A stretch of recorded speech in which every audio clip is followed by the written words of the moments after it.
Hello, good morning po.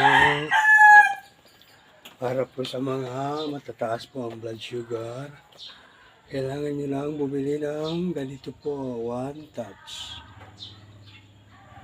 Ito po yung aparatos para makita yung blood sugar nyo.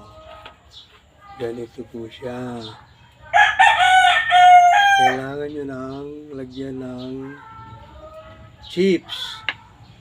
Ganito ang itsura ng chips. Para ilalagay po dito para magbubukas siya.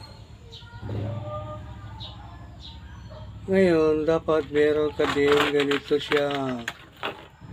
Yan, pag nabukas na siya, ready na po yan para ilagay yung tinusok na dugo dito. Mag-a-upper na yan kung ilan ang blood sugar mo. Ngayon, kailangan mo din nito. Pag bumili ka nito, meron ka na rin nito pantusok. Ito siya, titwist mo na lang siya para palitan yung pantusok. Parang ganito siya. Tatanggalin mo siya para lumabas yung tusok. Ayan. Bago mo nyo ilagay, ganito. Tinanggal ko kagad. Kailangan hindi mo muna siya tanggalin. Ayan. Nilagay na siya. Ayan, pwede mo siya balik yung takip niya. Ngayon, pag ikakasya mo na siya, gaganin niya muna siya. Ayan, nakakasya na siya, maririnig mo. Tapos pipindutin mo lang siya. Yun.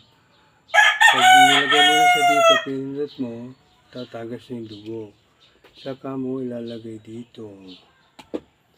Ayan, okay, sample. Ayan, nakakasya na siya. Kailangan ko muna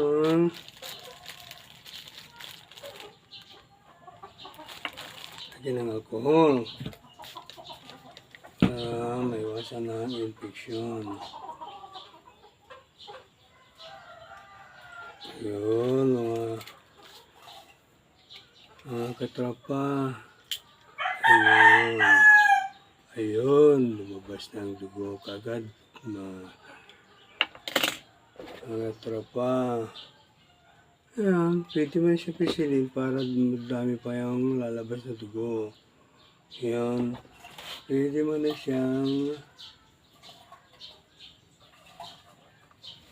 ilagay yung dugo agad. Ayan. Ayun, sinipsip na siya.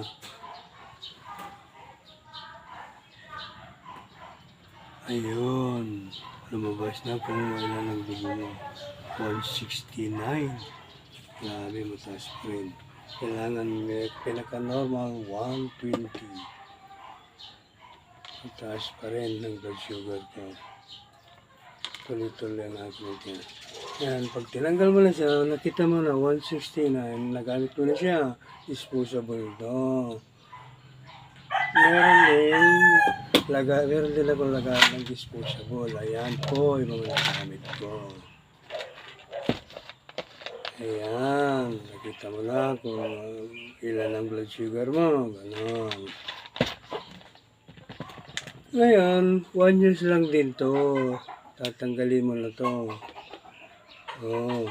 Pero bago mo makuha yan, yung dating takip niya, lagay mo dito para makuha yan.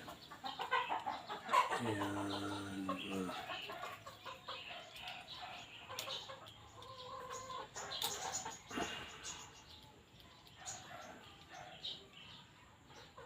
Ayan, maliit lang po siya, maliit lang po.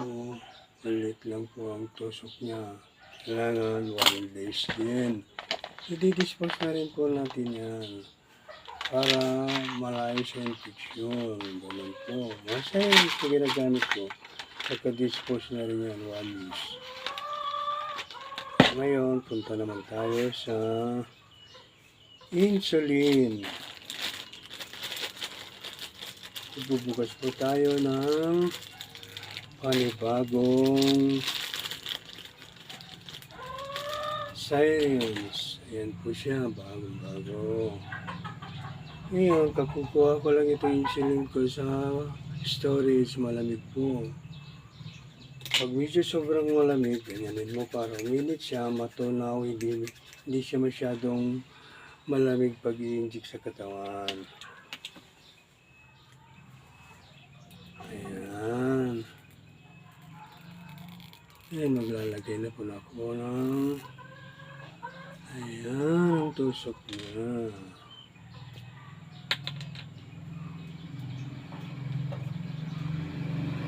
Ito po, kailangan ko ng maglagay hanggang depende sa sinabi ng doktor niya.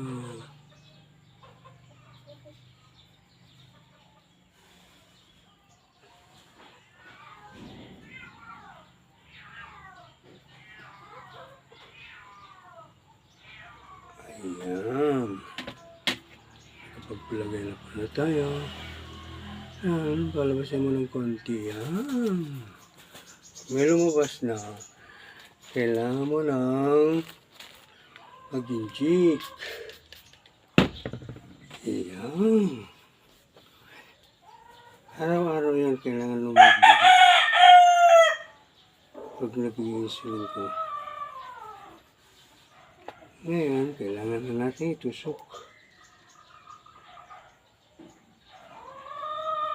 Yan, sumirit na siya. Ano, nang itusok.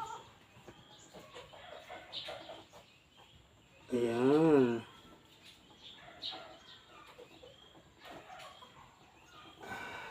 Ayan, tapos na po. Ganun lang kasimple pag mag-maintenance ng gamot sa katawan, insulin. Yan, kailangan na natin i-dispense. Ganun lang siya. Ayan. Sana may natutunan kayo. Paalam.